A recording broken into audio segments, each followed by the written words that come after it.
guys, I hope that my audio is okay because I didn't set up a separate mic for this video because I'm doing it really fast before I go to see Doctor Strange and the Multiverse of Madness again.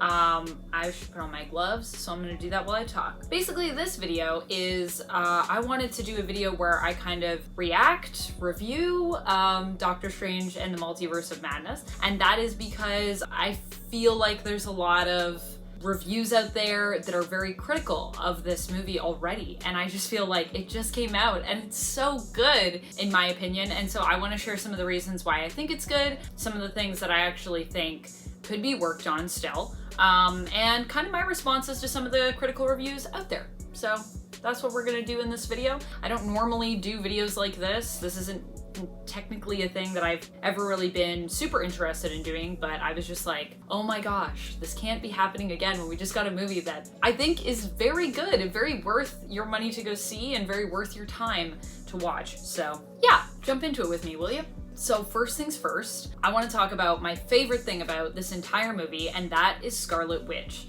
Obviously, I'm a bit of a Scarlet Witch fan. Also, if you're wondering about this cosplay and you're like, hey, this costume that you're wearing is not what Wanda wears, in the MCU anyways.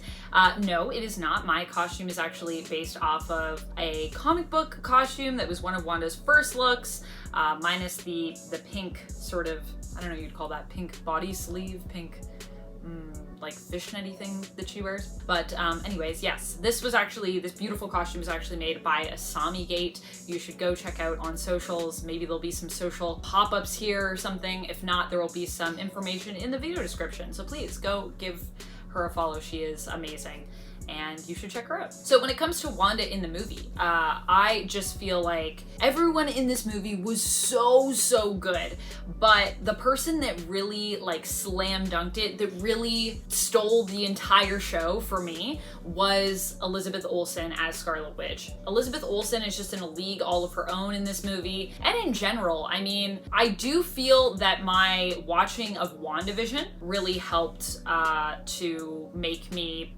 connect with Scarlet Witch in this film. So I'd be very interested to hear, if you haven't watched WandaVision and you watched Doctor Strange in the Multiverse of Madness, what your thoughts were. Also, heads up, this is gonna get spoilery, so if you're here and you are like, wait a minute, I haven't seen this yet, I'm gonna try to keep it not spoilery, but it's really hard for me to talk about this movie and talk about the things I want to talk about without getting into spoilers. So if you're here and you're like, I haven't seen this yet and I don't want it to be spoiled, maybe jump off and then jump back on when you've seen the film, just because I don't want to spoil anything for you unless you're comfortable with spoilers, and then watch away. So the thing that I think is really hard for Scarlet Witch in this film is that Scarlet Witch is once again in the villain spot, and we've seen this a few times with Wanda. I mean, WandaVision, she wasn't as much a villain, but in the end, it was kind of revealed that even though she didn't know she was doing it, she was kind of the antagonist of the story. Well, I mean, her and obviously Agatha was the major antagonist, but in a way, Wanda was revealed to be a bit of a bad guy, even though, you know, she didn't want to be a bad guy. It was kind of an accident. She was going through some things. And then when she originally appeared, she was also an antagonist with her brother Quicksilver. So there's also that to consider. And yet I feel like Elizabeth Olsen as Scarlet Witch being an antagonist again in this movie somehow pulls it off and makes me still feel connected with the character.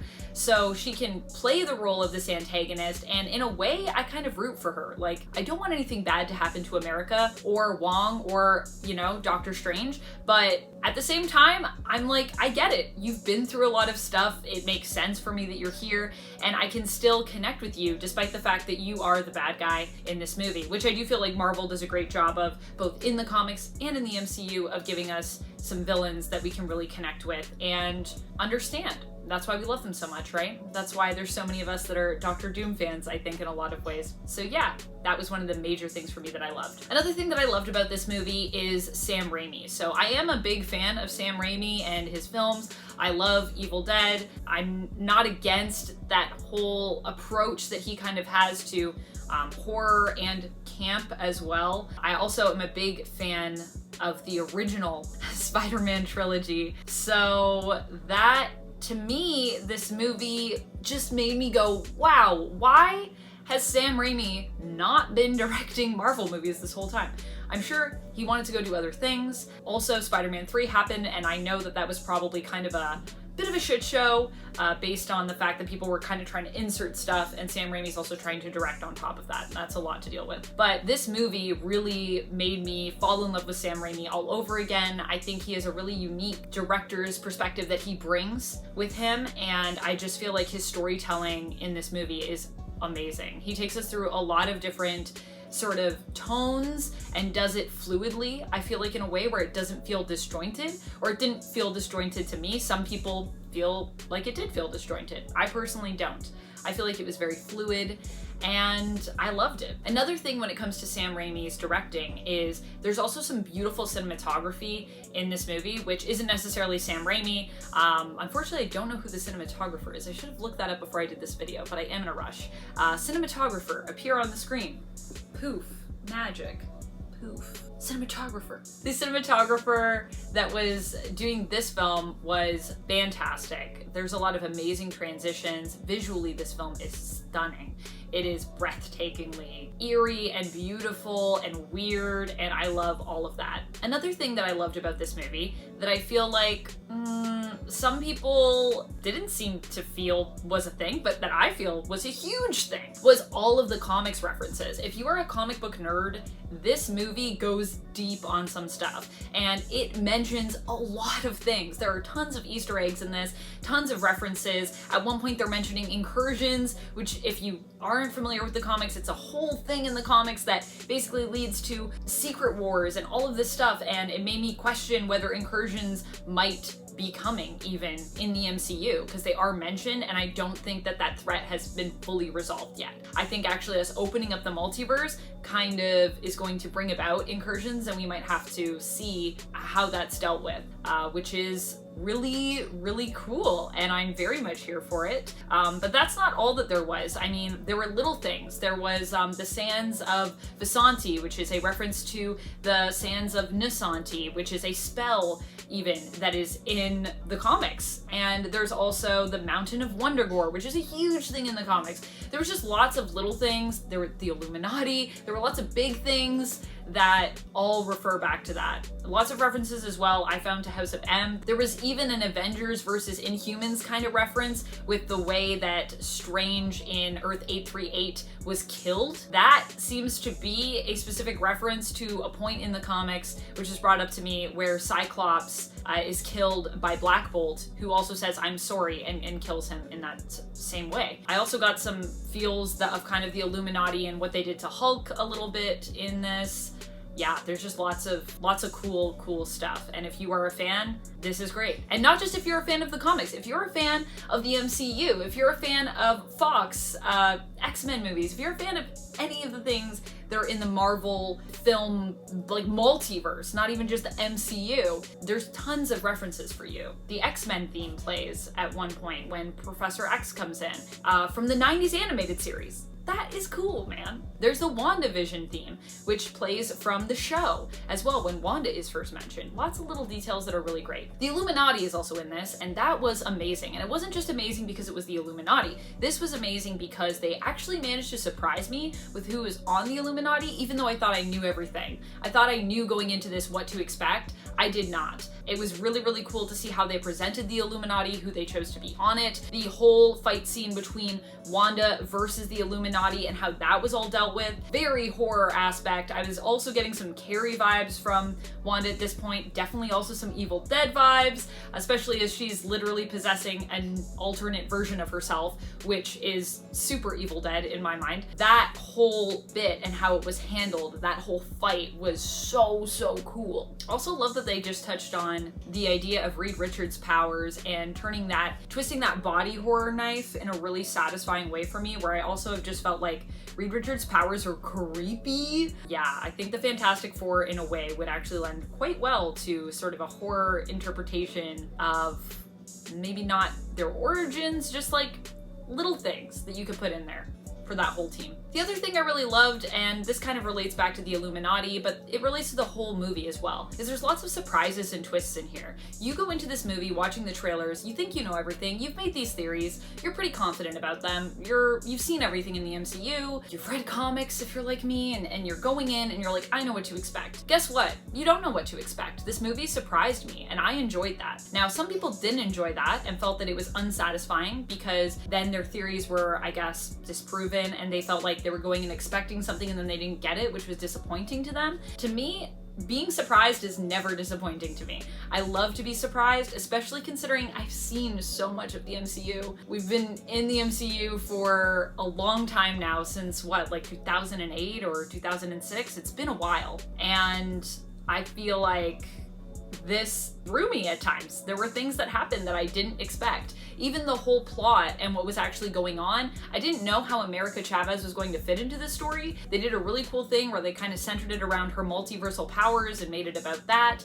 and made it about how she's this sort of, her powers are something that everyone is chasing, which really unified everything for me and made her presence make a lot of sense. And I just thought it was really cool that I wasn't even thinking that going into it. Maybe I should have been thinking that, but I wasn't. Okay, so let's talk about the one thing I didn't like. So the one thing I didn't like is there's a scene where Wanda is chasing them. There's a door. The door is shut, and it's basically separating Wanda from our heroes who are trying to run away from her. Instead of running, what do? They have a whole horror movie moment, which I respect, but it was really hard for me to get into it just because I was like, run, don't stand, don't wait for her. She's crazy, she's gonna get you. And of course, they just stood there and looked at the door like, where is she? What's gonna happen? That's so horror movie, and I feel like you would never actually do that. You would just run in the opposite direction, but they didn't. They stood there and stared at the door and then got spooked, and then it was all cool, and then they continued on.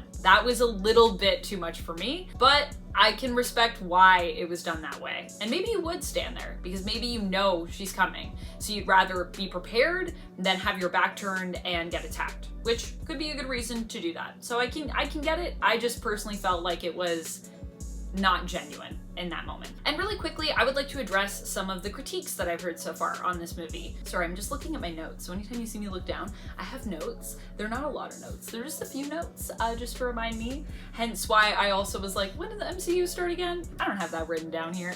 I'm just pulling that out of my brain. Earth 838, I also just pulled that out of my brain. Sands of Vasanti, pulled it out of my brain.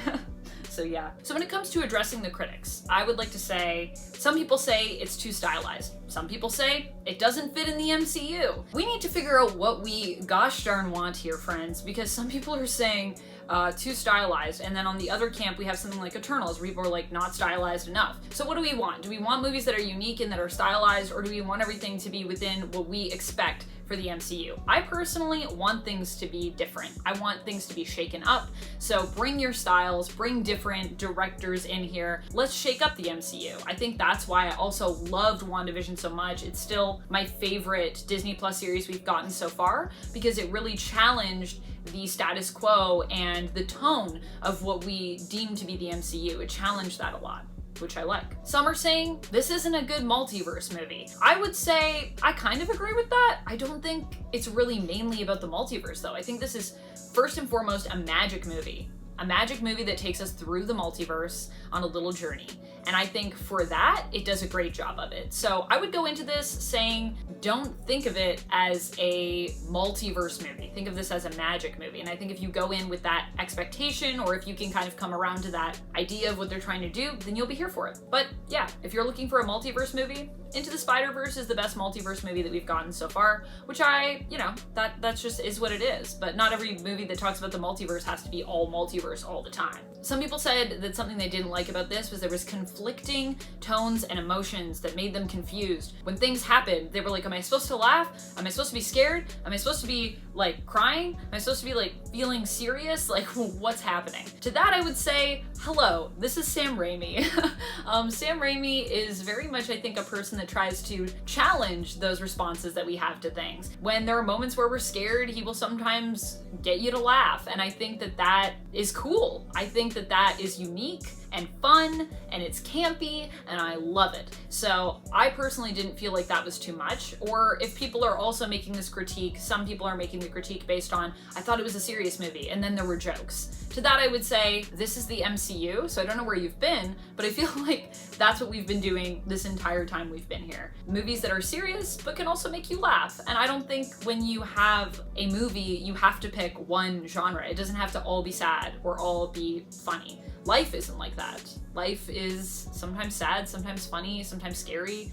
That's life. And finally, some people were saying not enough America Chavez. And hey, you know, that I kind of feel. I feel like America Chavez could have been established a bit more in this film, but we should also keep in mind this is America's first movie that she's in, the first thing she's in the MCU. So there's gonna be a lot of opportunity for us to see her more and build her up, I hope, throughout the MCU. It is a little different than some other heroes that are gonna be introduced to us, other young Avengers, like what we got with Kate Bishop and Hawkeye, and probably like what we're gonna get with Miss Marvel in her show, Kamala Khan as Miss Marvel. I think that is because those are series. So we get to see more of them. So there's gonna be more growth centered around those characters. Hopefully with America, we get something that's like just her, or we get something where she gets more established for her. I do wanna see more of that, but I personally wasn't offended by that just because I felt this is the first movie, and this is just introducing us to America. But hey, I'm always here for more America, so that is actually a critique that I feel is kind of valid. I like America Chavez. She's cool. All right, friends, that's all I have to say about this right now. I really have to go see this movie, or I'm gonna be late, and I don't want to be late for this very important date. So thank you so much for watching. If you like this content, let me know. Let me know if you want to see more stuff like this. I just saw other people responding, and I needed to throw my 2 cents in because I just don't want this movie to be relegated to like the bottom of the barrel when it doesn't deserve that to me. I really think it's a really good movie. I would encourage you to go see it if you haven't seen it yet. And if you haven't seen it yet, sorry about all the spoilers. Other than that, I would say if you have seen it, or if you've seen other things in the MCU, and you want to share your thoughts about where it's going, its direction, this movie, Sam Raimi, Elizabeth Olsen, all of the other amazingly talented performers that were in this film, let me know. Let me know in the comments. Thank you so much for watching. As always, friends, thank you, Fang Gang, for joining me. That's what I'm gonna call you guys. I don't know if it's weird, but I'm a VampX13, so I figured Fang Gang is good. Until next time, my friends, stay nerdy. I will see you in the next video, and thanks for watching. Bye!